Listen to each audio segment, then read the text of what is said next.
Hello, welcome to Emotional Badass, where Moxie meets Mindful.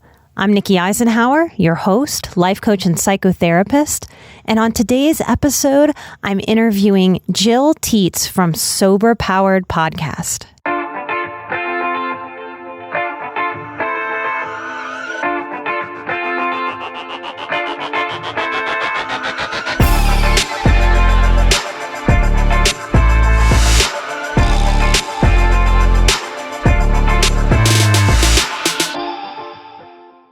I am very excited to introduce y'all to Gillan Tietz from Sober Powered Podcast.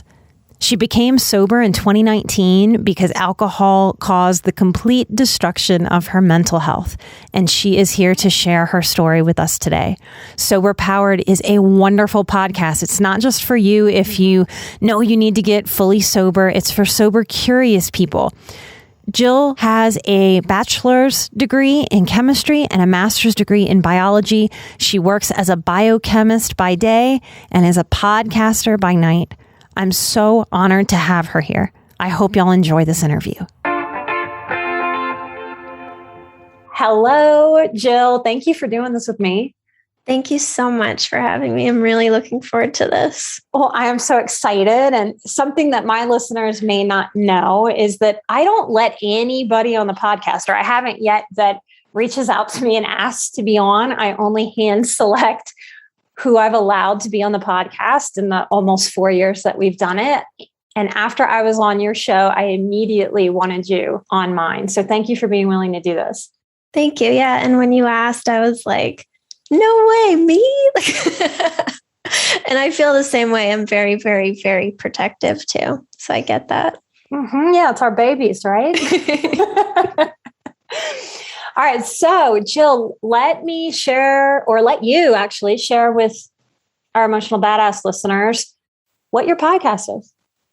Yeah. So my podcast is called Sober Powered. I am sober. I'm 2 years sober. And I talk about addiction science on my show. Yes, that's part of what I like about you and why I wanted to have you on, because I am good at the how to feel through and you are good at the science part. And I thought it would make for a really good episode in addiction. And I haven't really been able to talk about substance abuse or addiction on my show yet.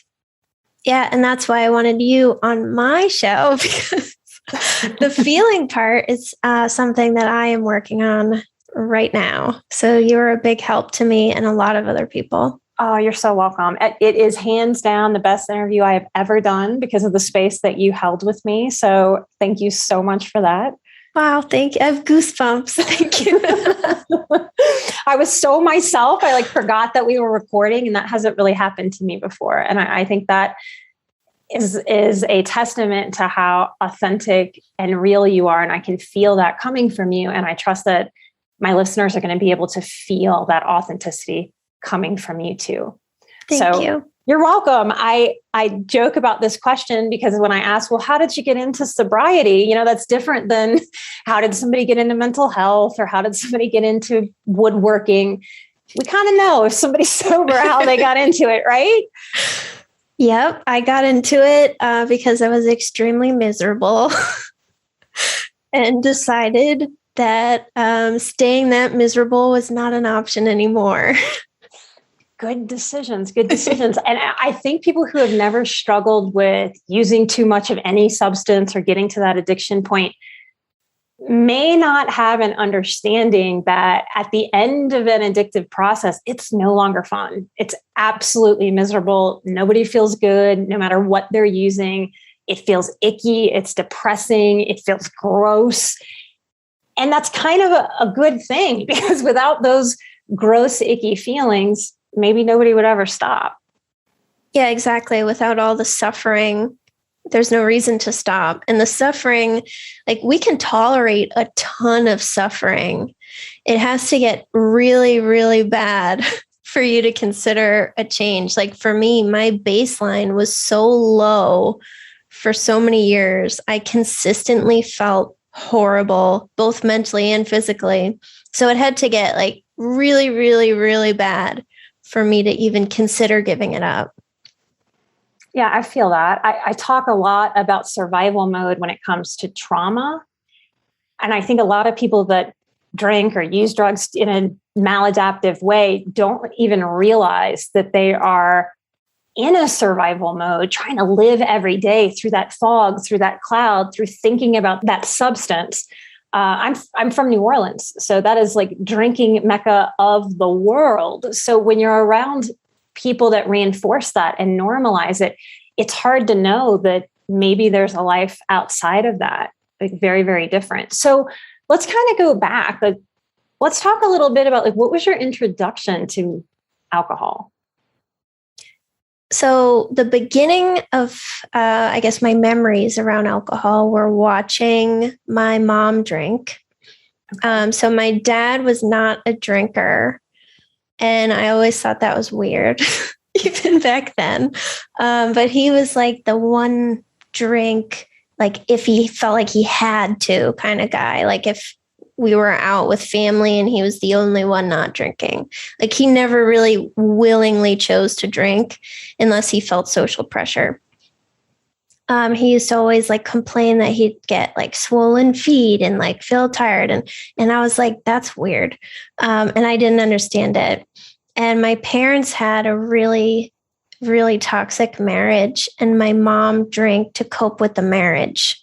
So I never saw, the word that pops into my head is good drinking. And I know that's a weird way to put it. I never saw like the romanticized drinking that we see on TV that everybody wants, like drinking in Paris or like on a fancy date. I saw sad drinking, the kind of drinking that like nobody wants to do. And that's what I grew up seeing. And because of that, I was like, alcohol is bad. I don't want to do that. Alcohol makes people sad. Alcohol is something people use to cope. I don't ever want to drink. That was kind of my opinion of it. And even my family, they don't drink. They'll have like a drink and have like maybe half of it and then be like, I'm so drunk. And like, that's kind of their style. So I never really witnessed anybody drinking except my mom. So long answer, but. Well, you bring up a really good point. Like my mom was a heavy, heavy smoker, like not so much a drinker, but I had asthma. She smoked cigarettes in the house. My mother smoked cigarettes like Cruella de Vil. You've never seen anybody drink down a cigarette like my mother.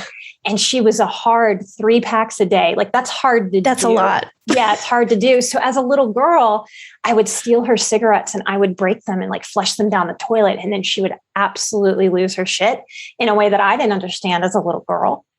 I grew up in the time of DARE where they brought like the black lungs to school. And then I'd go home and be like, you're killing yourself, and try to manage her cigarettes. I mean, the birth of codependency in some ways, and not really understanding what an addictive process was. But what you're naming is something that I think a lot of people experience and don't really psychologically understand, that a lot of us grow up seeing whatever behaviors addictively, even being addicted to something like anger and rage and outbursts. And we decide with our little kid purity and wisdom, I'm never going to do that, until something flips and we don't really understand it.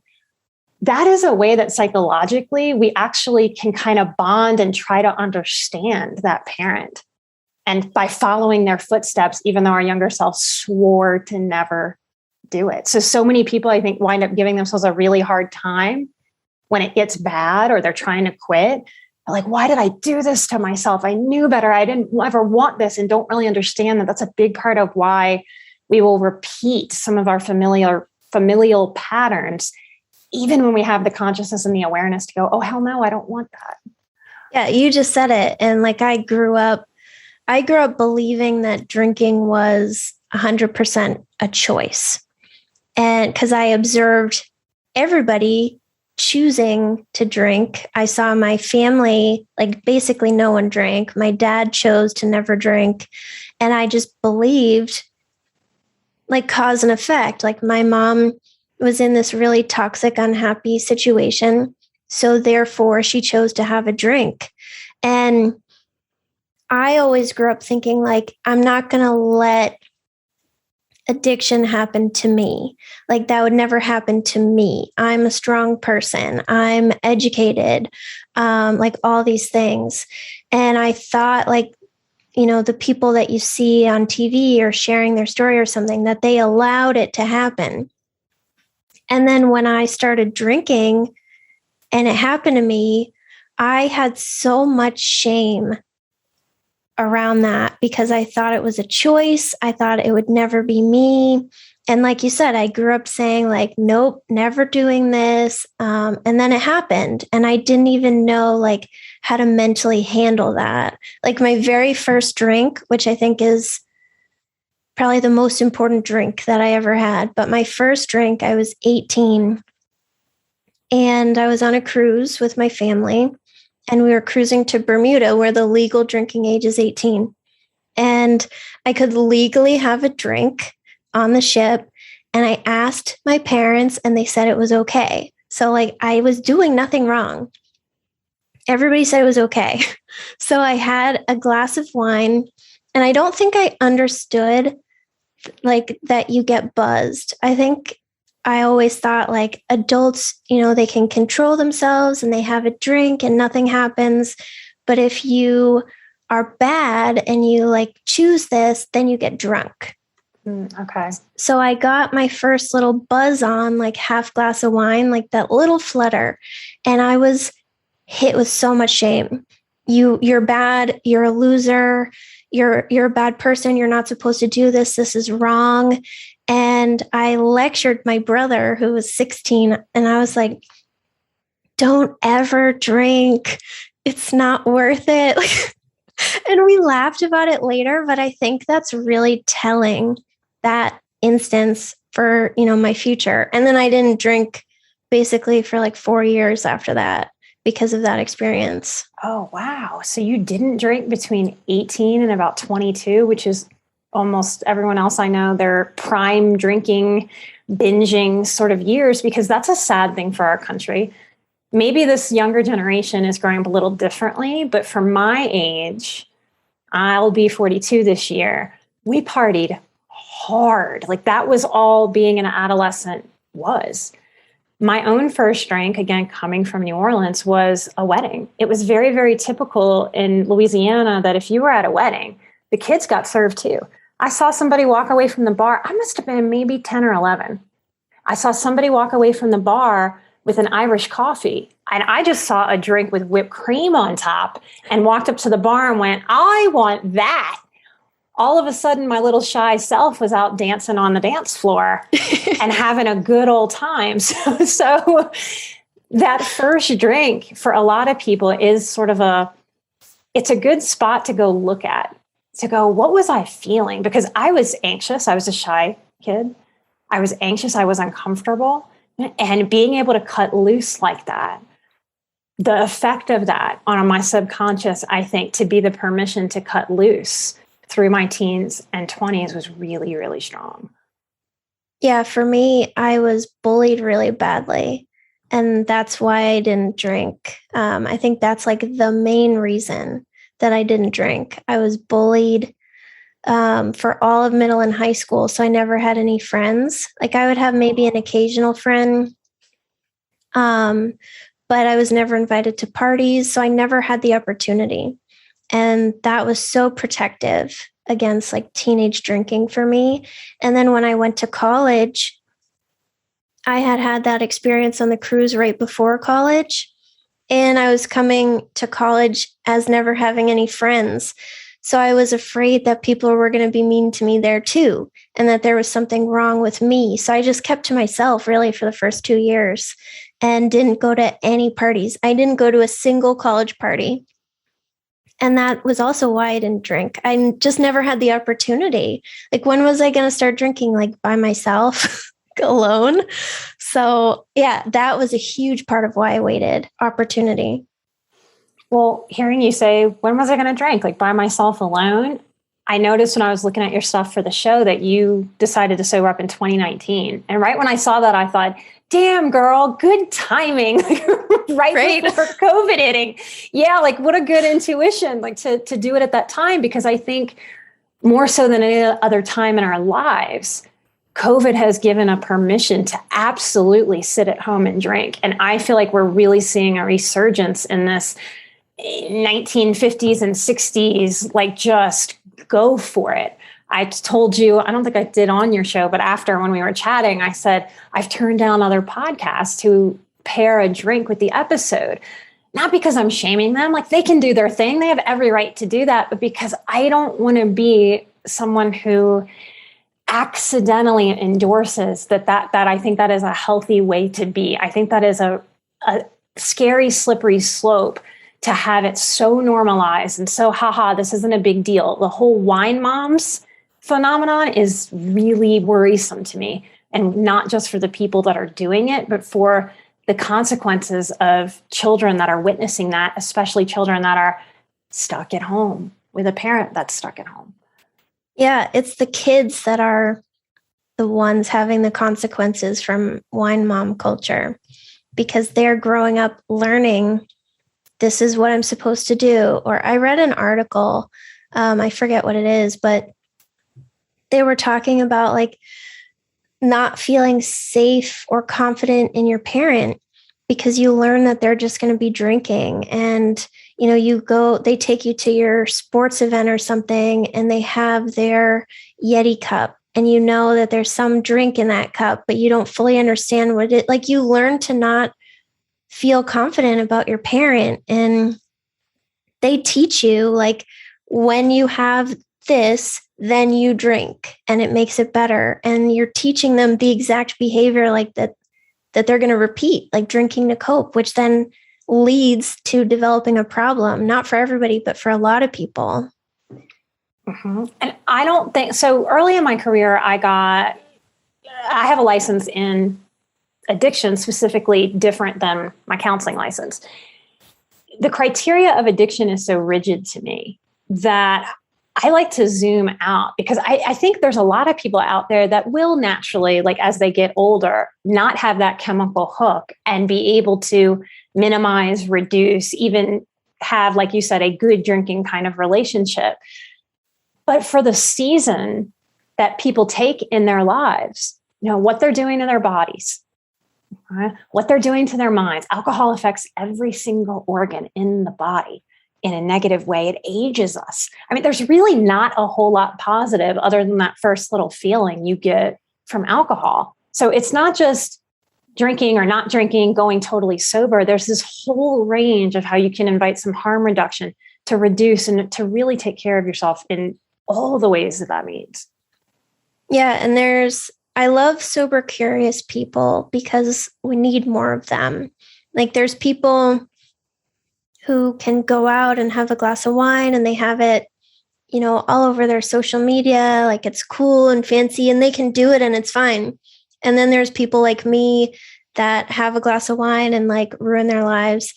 But there's a lot of people in between in like various different degrees. And I love the sober curious people because a lot of them won't give it up completely, but they'll address it. Like I have a good friend who's sober curious and she does dry January every single year and she extends it and she does 100 days and she's like so proud and she's involved in, following all the different pages. And one year she decided to do 6 months and like, she's really on top of it. And some people can do that and that's fabulous. And taking the breaks helps them do that. Like for me, there are no breaks. But I love sober curious people. And I think it's important that their stories are represented too, because it's not black and white.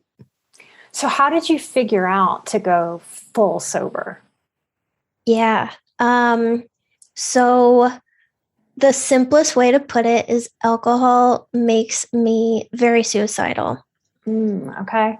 And for a while I thought I am just a suicidal person. I must be. I'm just a very depressed, very suicidal person who hates themselves. And I blame myself. And I thought alcohol was the only thing that made me feel a little bit happy. And if I didn't drink, I would just be miserable all the time. So it was really hard for me to let it go. And eventually, like, the suicidal thoughts became really strong and really scary. And I thought, okay, well, I'll take a break. I was so desperate. I had been a daily drinker for years who had never taken a break.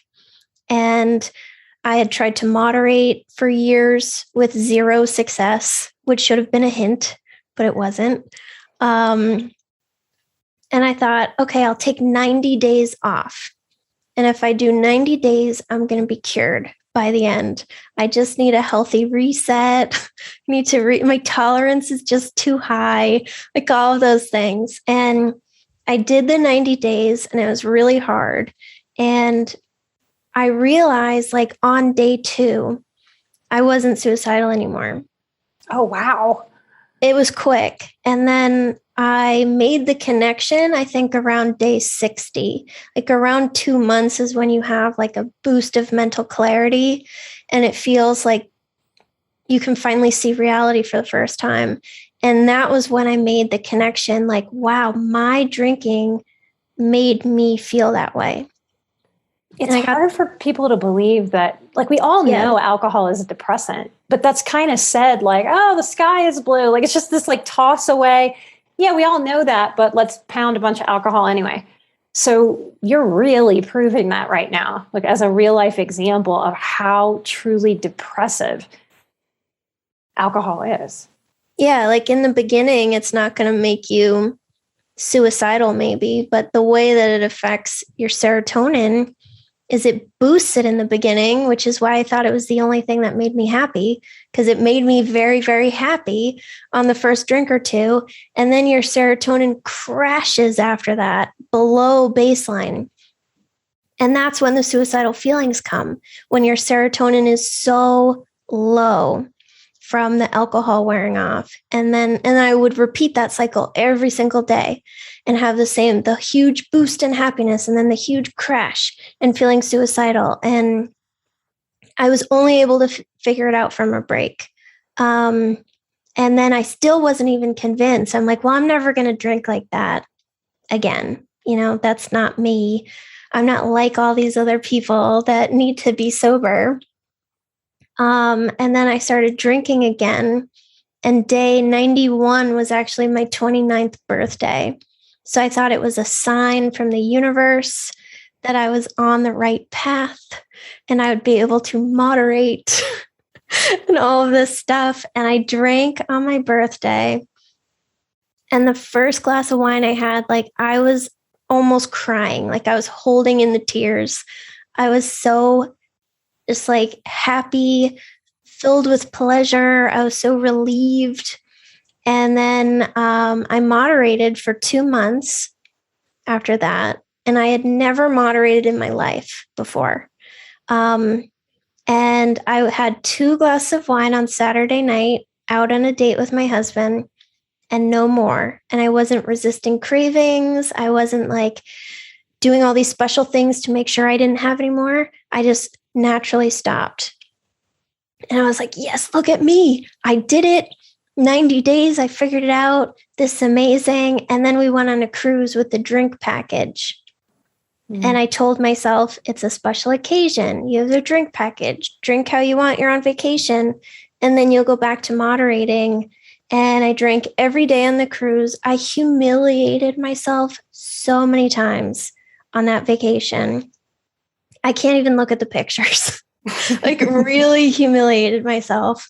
And then I came back home and I was right back to drinking every single day. The suicidal thoughts came right back and I suffered for a few more months. And then that's when I realized, like, no, it's really just the way that you drink. It's not that you let it get out of control and you needed a reset. That's literally just the way that you drink. And then I was able to accept, like, if you drink, you're going to feel suicidal. And I stopped. But I needed that proof. I needed the proof of going back and seeing that nothing changed. That's amazing. That really is amazing. Did you do that on your own? Like, were you in therapy at the time? Were you going to AA? Had you just sort of decided? Yeah, so I had done therapy.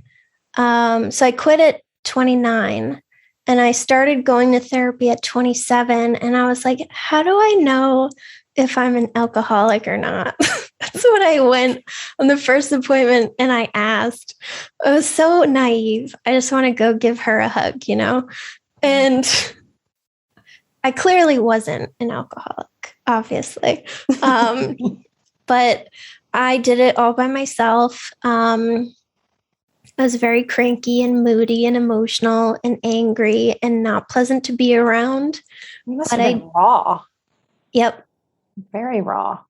Yeah. My husband, he's a good guy. I'm glad you had him for support. Yeah. I think that's a question that gets a lot of people, because it seems like such a reasonable question. Well, am I an alcoholic? I used to say in addiction treatment, we never wonder if we're a frog. Because we know damn good and well that we're not frogs. We never ever wonder, I just wonder if I'm this thing. Like, the fact that we are wondering with this question contains the answer. Oh my God, I've never heard that. And that is the best thing that I've heard in a long time. I don't ever wonder if I'm a frog. I've never considered it. Yep. So anybody out there who's like, am I an alcoholic? Like, you already know. You already know. And that's why traditionally we say denial is one of the stages in traditional recovery. Mm-hmm. So how was it like to do that on your own? It was rough. Yeah. Like, how did you figure out what to do? Who did you look to? What resources did you find? Yeah. So the first time I did it, the 90 days, I didn't need any help because I wasn't trying to be sober. I was just taking a break. So therefore, I needed no help. Good logic. But I was cranky and miserable, and I was trying to make excuses to drink again and quit. But my husband really supported me through it. I was just cranky and miserable. And then, I think month 3 was when my emotions started to get a little bit better, and I was happy and hopeful because I could drink again soon. And then the time I quit for real, because I had done 90 days with no help, therefore I must not need any help. So I did it alone again. And I wasn't as bad because I had accepted that I can never drink again. And that was a game changer because I felt a lot of peace around my decision, even though it was scary and overwhelming and felt sad.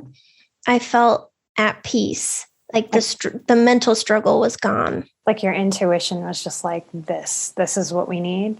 Yeah.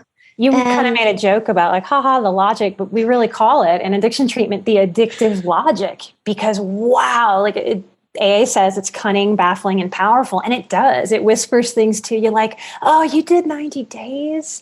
You don't need any help. You can drink again one day. It's such a little gremlin that sits on the shoulder, like whispering in the ear while you think you're doing everything right. Just like laying in wait, waiting for the next really good reason that life gives you to do whatever substance again. Exactly. And that's why support is so important. And when quarantine happened, I was 4 months sober. Wow. And I thought, this is a good opportunity to do therapy now. I can do it online. Like, no, I don't have to be weird about like leaving work or like doing anything. So I started therapy. And then, sharing publicly and whatever and making friends online, like that helps too. But support is really important because I do get sent thoughts all the time. You're not as bad as, whoever, like you're not nearly as bad as them. Like maybe you went overboard. Maybe you didn't need to quit forever. Or like you're only 31. Like, are you really never going to drink again ever? You're never going to drink on vacation. I've been having a really triggering week at work, and instantly my mind's like, you should drink. things are never going to work out for you ever. You should just drink. It's always going to be this way. Like, who cares? Why bother? Like, my mind it's the first thought. Anything stressful happens, it's the very first thought. You should drink, like, go hide in your car and like ruin your, like, crazy thoughts, like go ruin your life in your car and then like, go back to normal. And it's ridiculous. They're little bastards. They really, really are. Yeah. And that's why support is so important, because I feel that I'm cared about and that I matter to other people, like to my therapist and to all the friends that I've made and people, that I talk to regularly. I feel that like I matter. And if I went to go explode my life, I feel that somebody would care and that helps. That's amazing that you've been able to put yourself, especially coming from a childhood where friendship was hard for you, that you've been able through sobriety to connect with such a community that can support you. Like, kudos to leaning into finding support. It's really, really not easy. It takes a lot of courage and a lot of determination and a lot of vulnerability. Thank you. Yeah, it's scary to share, but not everybody, or I guess most people, do not feel comfortable sharing. And I am a natural oversharer. I'll tell you whatever. So sharing about my sobriety like wasn't that hard. I started small and like worked my way up to being super public, but I do it for the people that like can't, and they reach out to me privately and share. But now they know someone they can reach out to. That's awesome. This is the plight of the podcaster. Like, this is also part of why I share. It's like I can share my story for everyone else, because as different and unique as all of us are, we all really are the same. We all really, really are the same. So thank you for bravely doing that, like for you and for everyone. I thought for the longest time, like I was the only one that felt suicidal from drinking, and like no one would be able to understand my experience. And that was another reason I didn't want the support. And then one day I just decided to share that in a Facebook group. And I was like, they're going to call, the loony bin patrol to come pick me up. And that's it. And I had so many comments on the post, and so many people messaged me and they were like, hey, me too. Or they shared their story. I felt that way. And then I tried something and thankfully it didn't work. And now I'm sober. And I saw like, really? That happened to other people too? And then that inspired me to share again. Like, what else happened to other people? Yeah, it's such a trick of our human psychology that when we're struggling, we all seem to think that we're the only ones on earth who right now are feeling it and who have ever felt it since the beginning of time. Because I think no matter what our pain is, that tends to be a part of the process, whether you were abused as a kid, whether you grew up in chaos, whether you feel like you're failing or you're not doing what you want to do professionally. AA has a term that says people die of terminal uniqueness. Yes. And that's what that gets at. So to sober up, to do any kind of recovery, I think part of the process has to be, whether we consciously realize it or not, that we are accepting that, oh my gosh, my pain is not this unique experience. I am really not alone in this. Even when I feel so alone and it seems like I'm so alone, I really am not. And that's such a source of strength. And I can go so far as to say spiritual connection. Even if somebody said they were an atheist, I go, well, I feel spiritually connected to you just because you shared your pain. So yeah. Thank you. And I think that the things that you share are helpful to me, even though I haven't experienced the same things. But I think shame is a big part of struggling with substances or any kind of addictive behavior.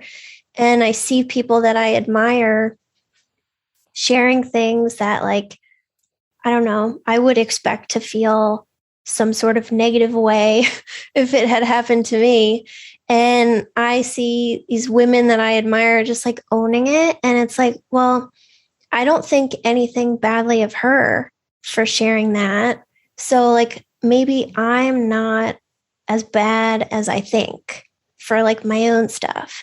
So I think it helps everybody, like just sharing your story and sharing your shame and all of it, because people look up to you, whether you know it or not. And it helps them to see like, well, I don't think anything badly of them.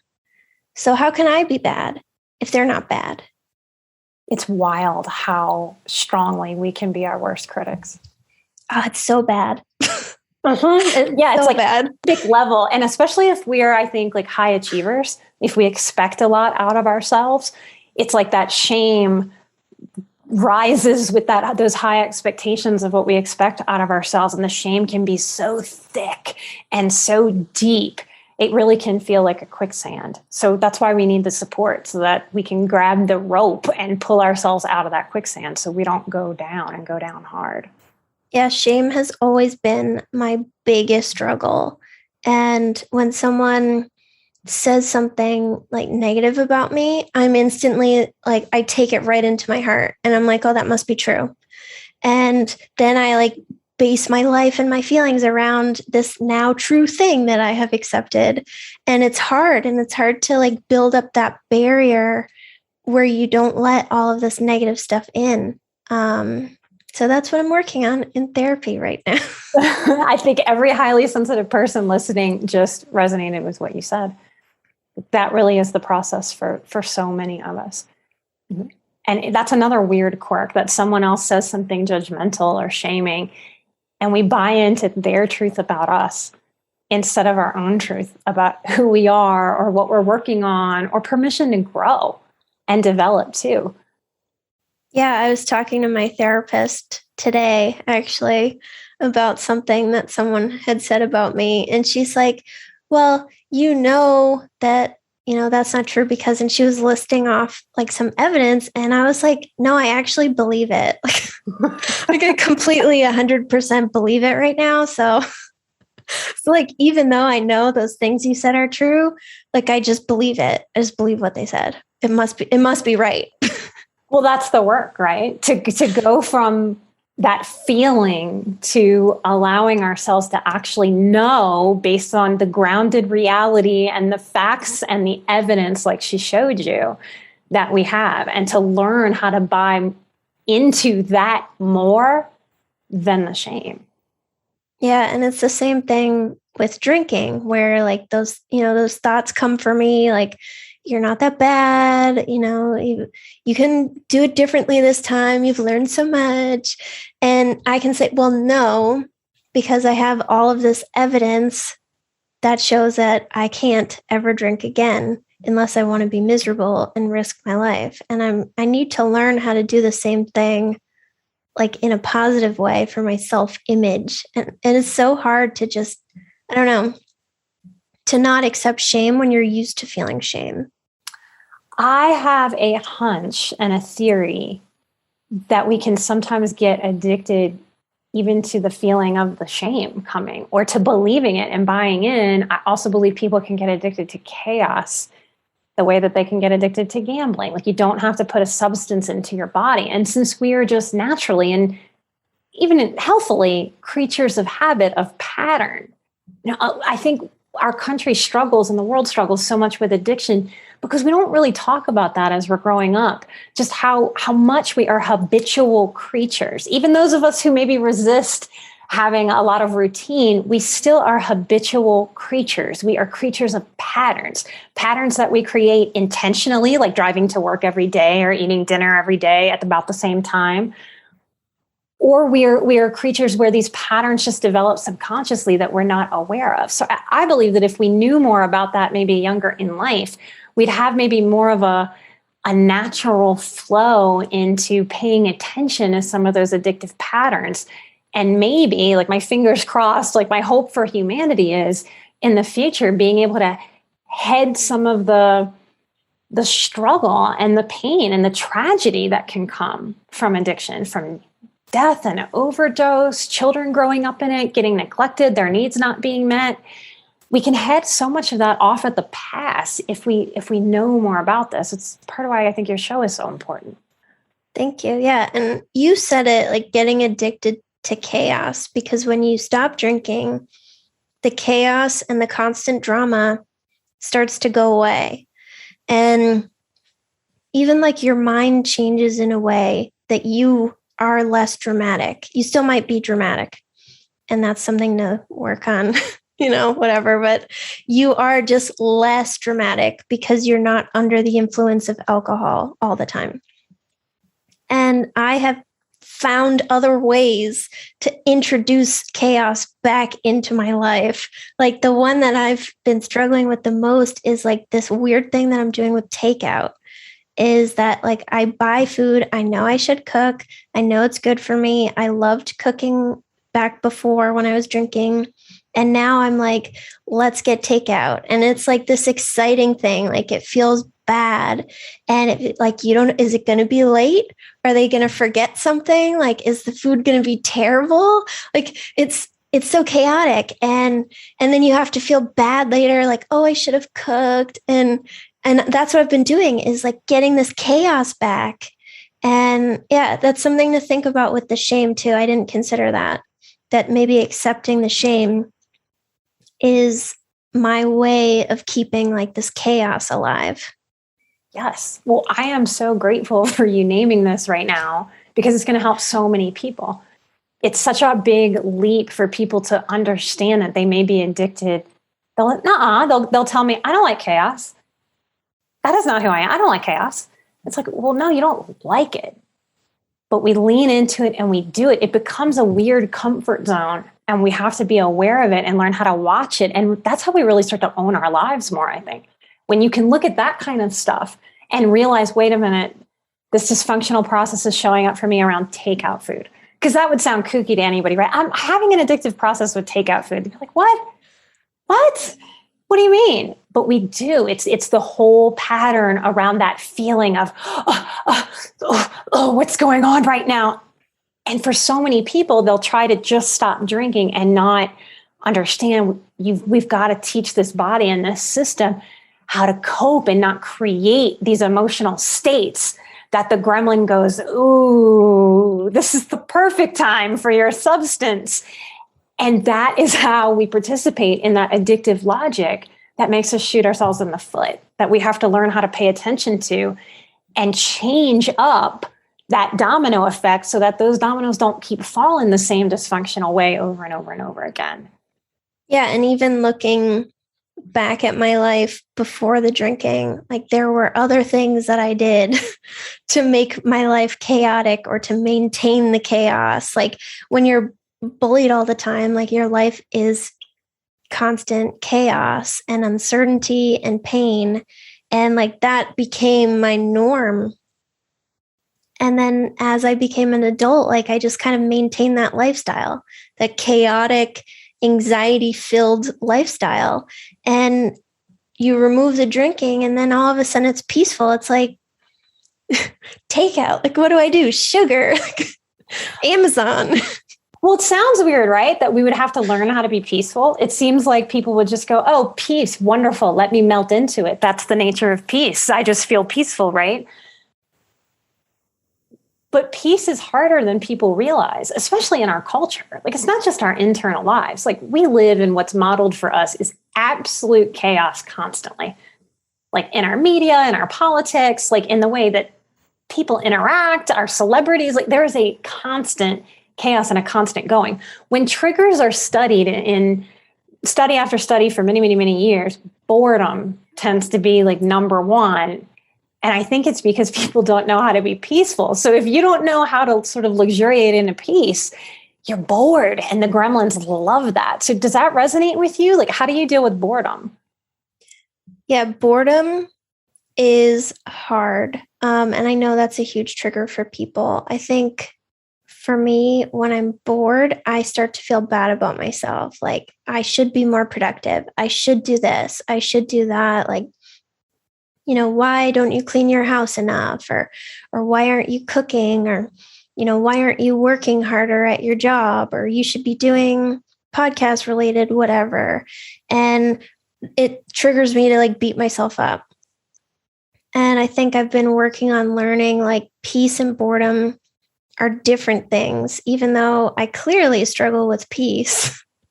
I'm learning that like just sitting and feeling like okay and watching a show and feeling like a little bored is a normal part of a person's life. Like your life doesn't have to be upbeat and exciting and like go, go, go, go, go all the time. And I've had periods throughout my 2 years where I've made myself insanely busy to, again, have some chaos and some stress or whatever, but to avoid this boredom thing, and peace that I was confusing as boredom. And I've been learning, like, just chill. It's okay if you sit and watch TV. Like after this, I'm going to go watch The Bachelor with my husband and we're just going to relax, and it's okay. And I don't have to be productive all the time. But yeah, I beat myself up for it. Boredom makes me beat the crap out of myself. You should do this. You should do better. Why aren't you good enough? Why don't you work harder? More, like productivity. You make a brilliant point, because we don't like boredom. We resist it. But if we don't embrace it, then what we're saying to ourselves is we must constantly be stimulated. Constantly, if we can't do a little bit of boredom. And I think for ambitious people too, not becoming a workaholic, whether you struggle with substances or not, that's a really, really hard one. People that get addicted to good things, that do good things for their lives, like working really hard and making their career push forward. I've seen people addicted to volunteering. I had somebody tell me they were on like damn near 50 committees. I was like, whoa, like this is so, like, we don't know how to sit and be still. And we're doing that to children, right? When they look at children now versus like the 50s and the 60s, parents used to go, in the 70s, go outside and play, see you when the sun goes down, and they'd entertain themselves. Now we have scheduled kids that have lessons and activities and play dates and this and that and this and that, and they go and they go and they go and they go. So we may be having an epidemic of people not embracing or knowing that it's smart to value stillness and just being instead of constant entertainment. The phone and media certainly isn't helping with that either. Yeah, we have no idea how to just be and chill, and that it's okay. When you were talking about kids, you made me think of this little girl that I used to teach. So I taught math while I was in grad school, and it was an after-school program that like all the smart kids went to, and then they got perfect scores on the SAT and they got into these best colleges, and they would go to regular school all day and then go to 2 hours of extra math class in the afternoon or at night with me. And I had this little girl cry in my class because we would have these tests twice a year to make sure that I was doing my job and the curriculum was doing its job. And they never saw the score. It had no impact on their grade. It was just to make sure that the school was working. And I had this little girl cry. She was so anxious about the test, and it had no impact on her at all. And it just broke my heart. And she was in second grade. She wasn't even like in 8th grade or something. She was a little girl. And she was crying because of this test and how much stress.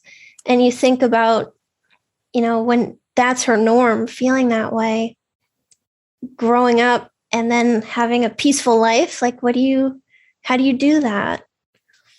Yeah, I think that's what we're doing, like with our podcast, both of us in different ways, is trying to show people that that's okay, and that there really is room to teach ourselves these things that we don't have to feel badly. I know I felt really badly when I realized I have to learn how to be still in my life. I've never had a problem like with one thing being addictive, but to deal with the chaos and the abuse of my childhood and growing up in New Orleans, I had periods where I drank way too much. I had periods where I did way too many drugs that were not good for my body or my system. I had periods where I used sex in a way that was escapism, and was not knowing how to make myself feel good in any way, shape, or form. It has been quite the journey for me to really understand that the more that I center and teach my inner child psyche, my body, my mind, hey, guess what? It's safe to just chill. As simple as that sounds, that has been everything for me.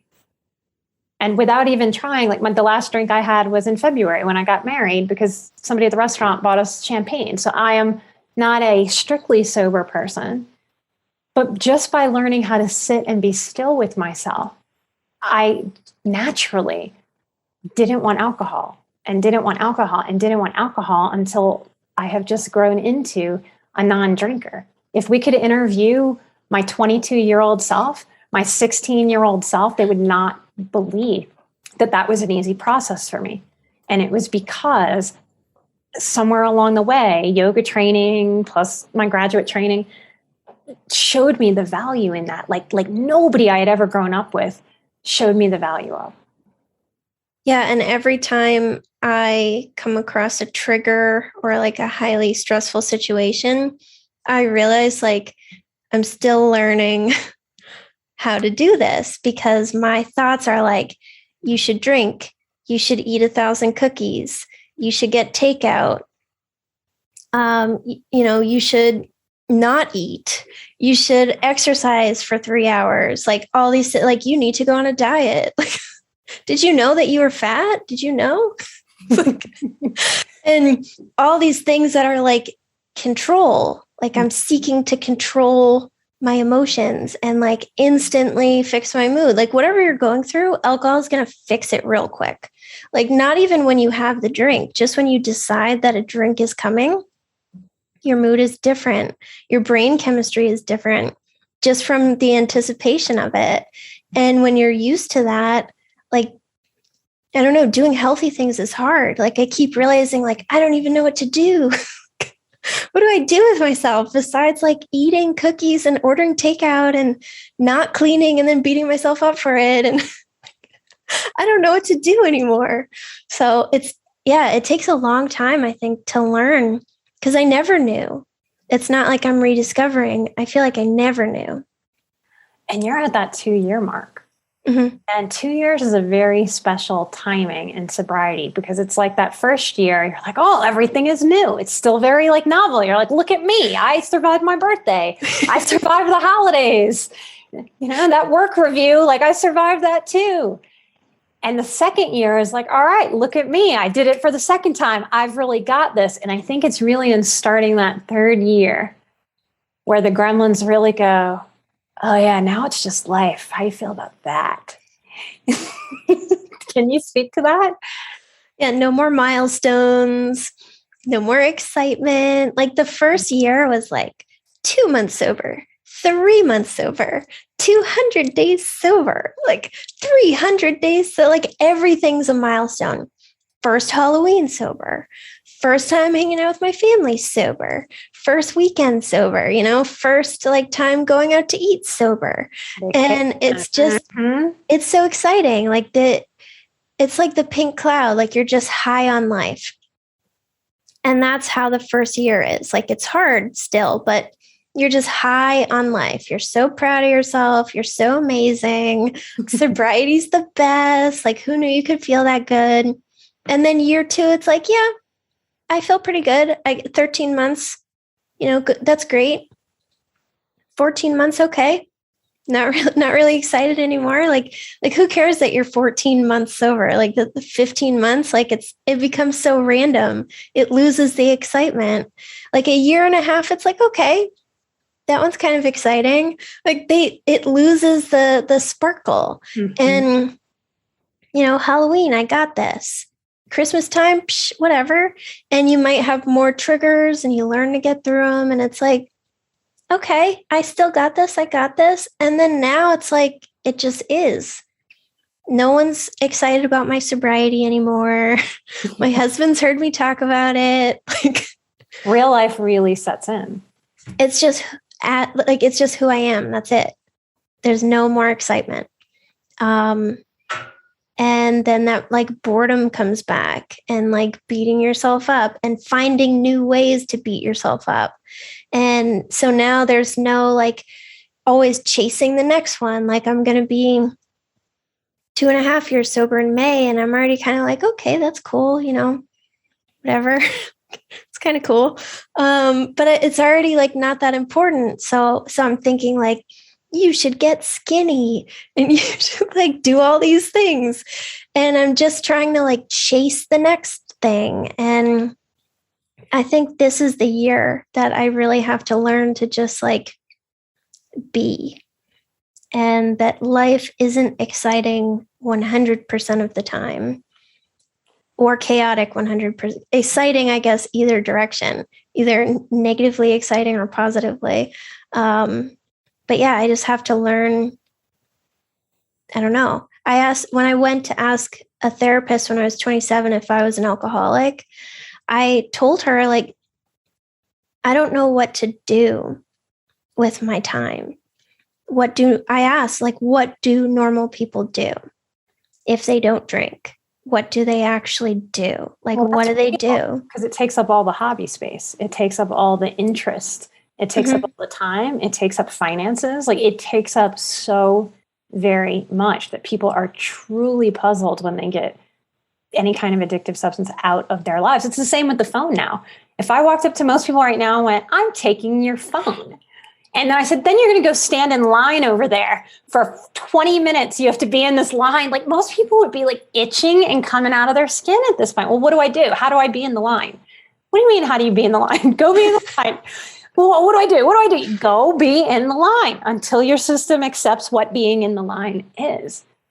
I also think there's a process of really learning what it is to actually love ourselves, not just love when we're achieving things or we're knocking it out of the park or we're really proud. I mean, that's not so hard, but in the quiet stillness, like when nobody's around, when we're not doing shit, how do I actually like love myself? And that's one of those questions that I think we have to come back to over and over again, because it's not somewhere that I think you get and just stay. Like, it's not a destination. I believe it's going to be a journey all of our lives, because this life is going to continue. It does to me, to challenge everything about who I am, my integrity, my principles, who I want to be, what happens when I get emotional and intense as a highly sensitive person who's high sensation seeking. How do I make that reasonable in my life? Something that makes my life better and doesn't self-sabotage my life. And I think we flow within some kind of balance point, because there's no way to ever do that perfectly, ever, ever, ever. So we're dealing with that too, of how do we accept that we can't perfectly balance all those things? We have to practice the good enough. And I think it's one of the biggest journeys we can go on. And once we embrace it, I think it'll always be with us.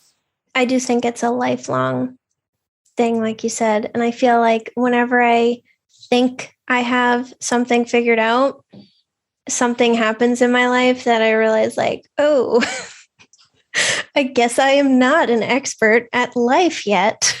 I still clearly have a lot to learn. Like, even though, like before when I was drinking, if someone said something negative to me, I would go drink at that person.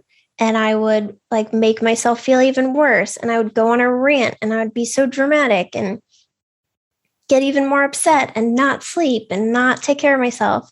And I don't do that anymore. So I can look back and see how I've grown, but I still can't handle things like that very well.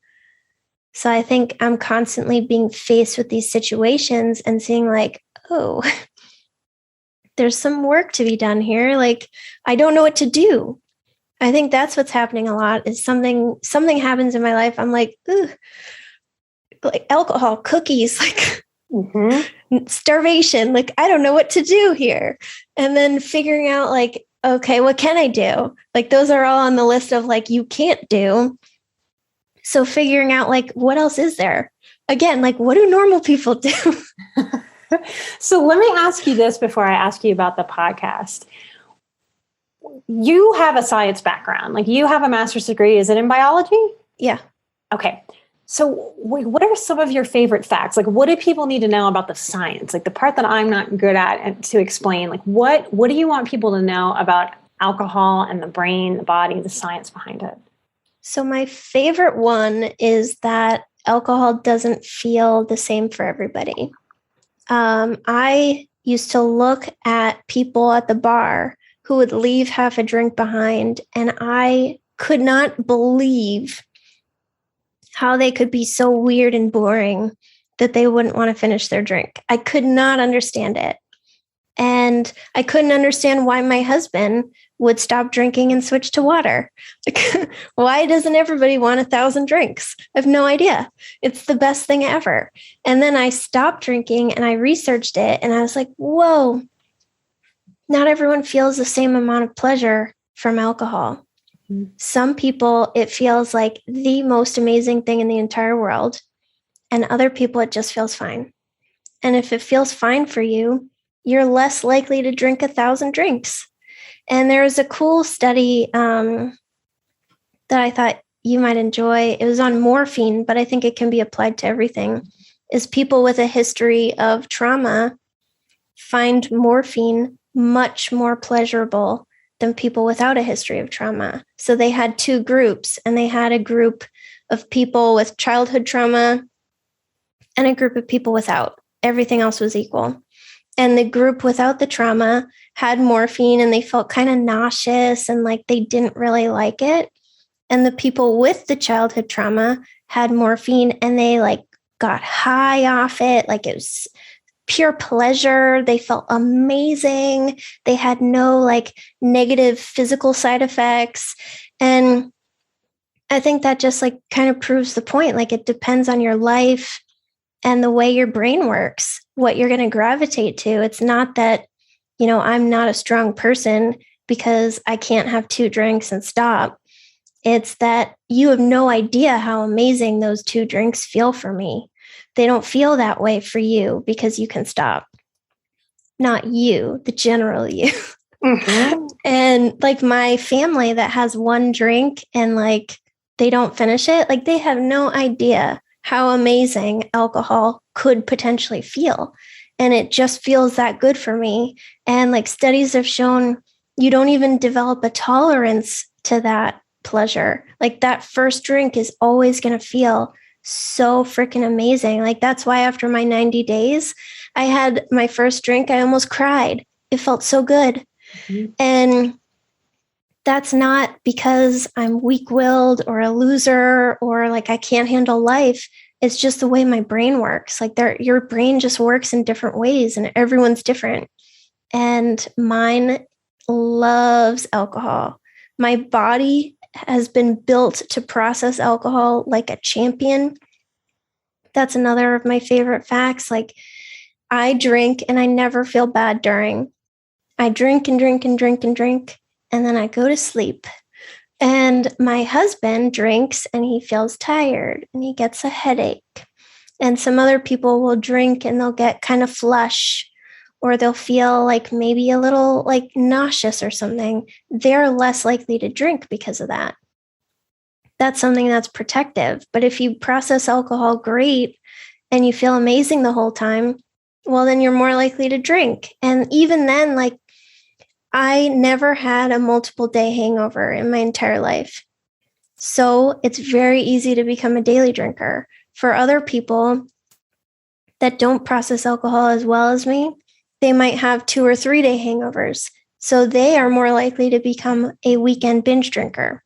So it's just, I see it as a bunch of risks that just add up. Like childhood trauma, how good it feels for you, how well you process it, who you're married to, does your partner like to drink or not?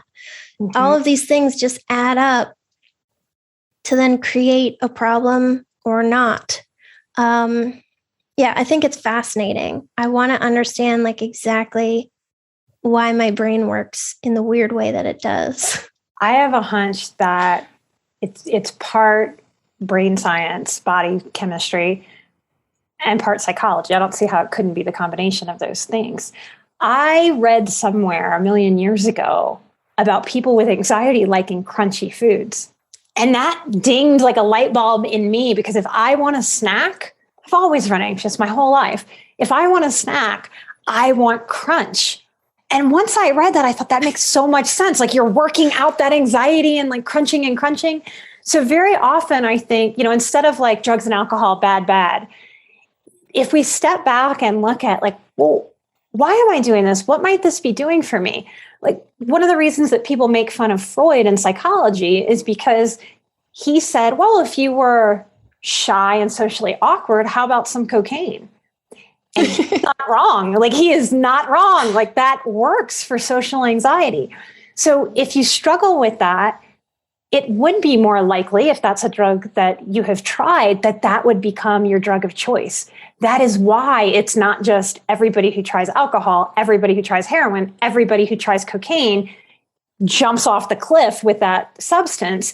It's all of these different factors playing to what kind of escapism feels the best to the system, what channels the energy in a way that just feels almost ecstatic. And whatever hits that feeling, like you've described with alcohol, is going to be the thing that we really, as a society in 2022, we should know this at this point, to watch for these things. It's tragic that we don't. Hopefully things like this episode will help people just be able to pay attention.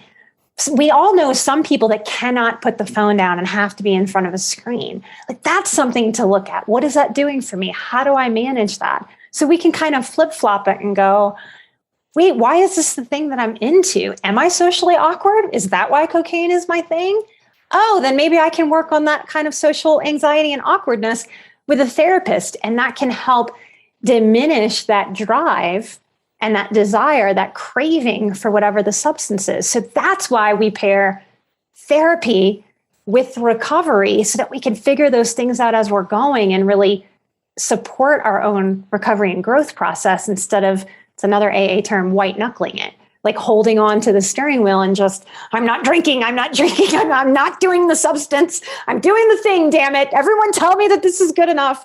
But it really can start to become easier as we really learn how to be more balanced, mindful people that can pay attention to these factors as our self-care. Yeah, and that's what I've done with the takeout too, is I've looked at it like, why are you ordering so much takeout? What is this doing for you?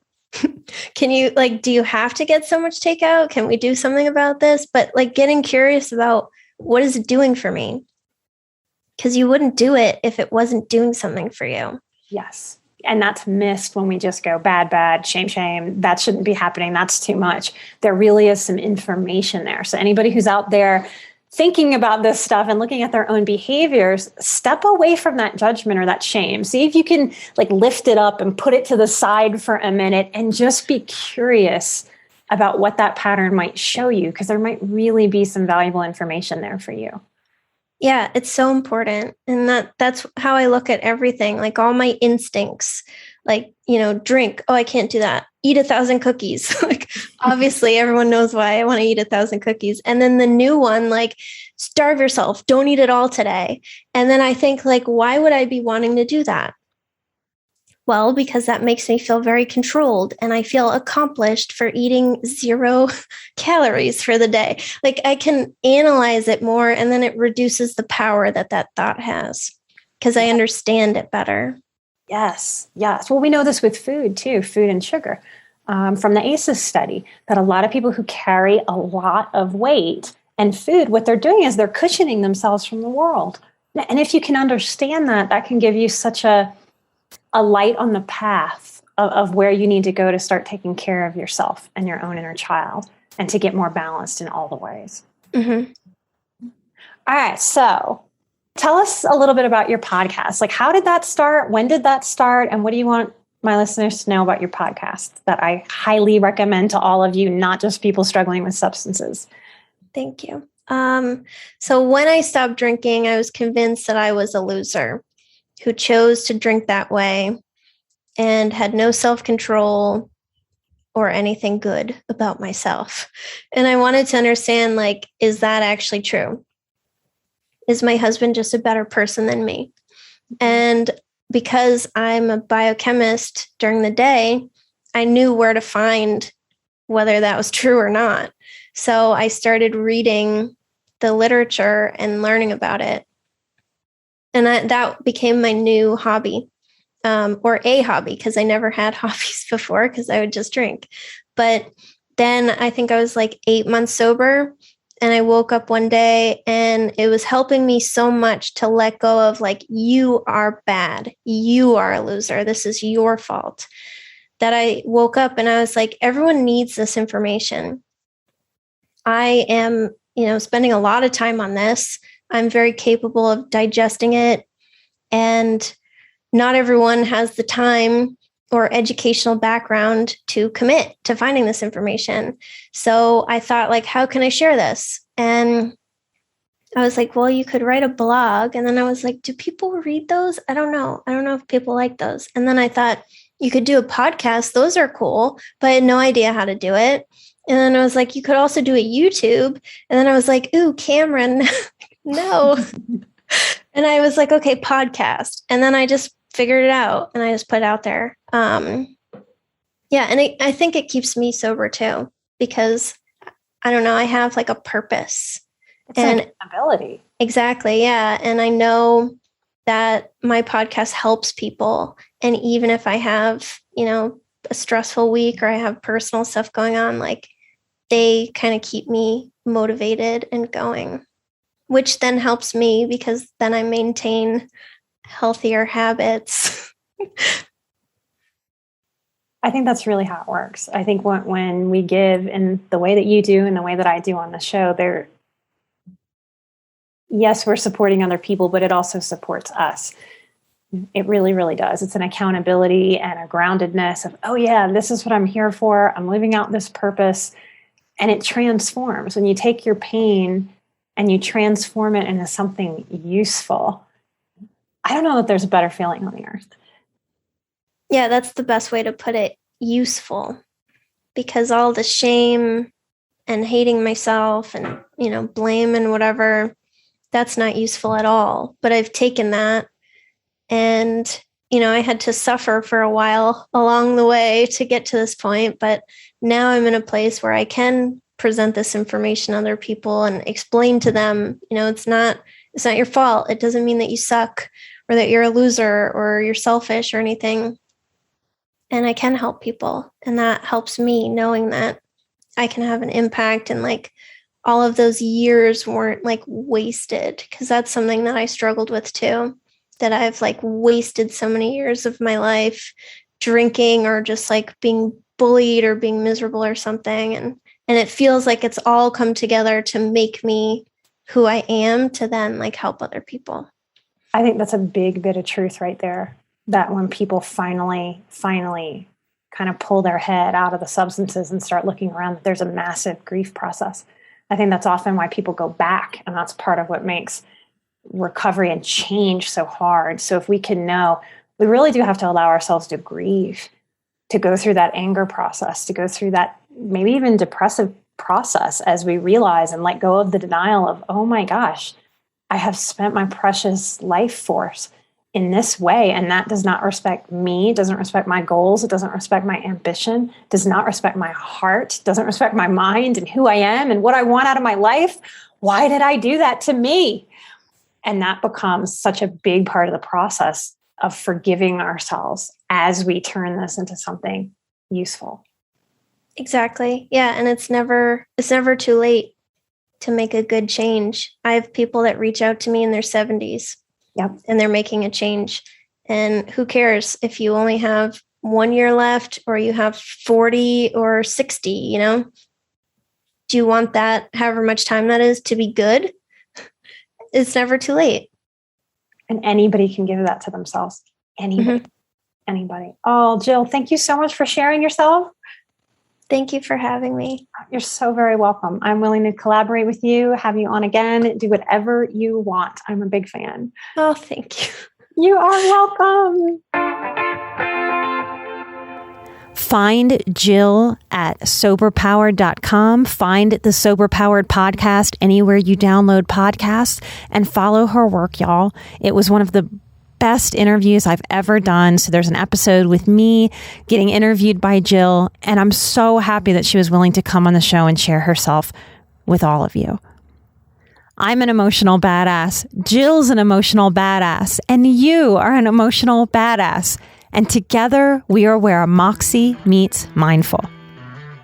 Light and love. And I will see you right here next week with a brand new episode. Bye-bye.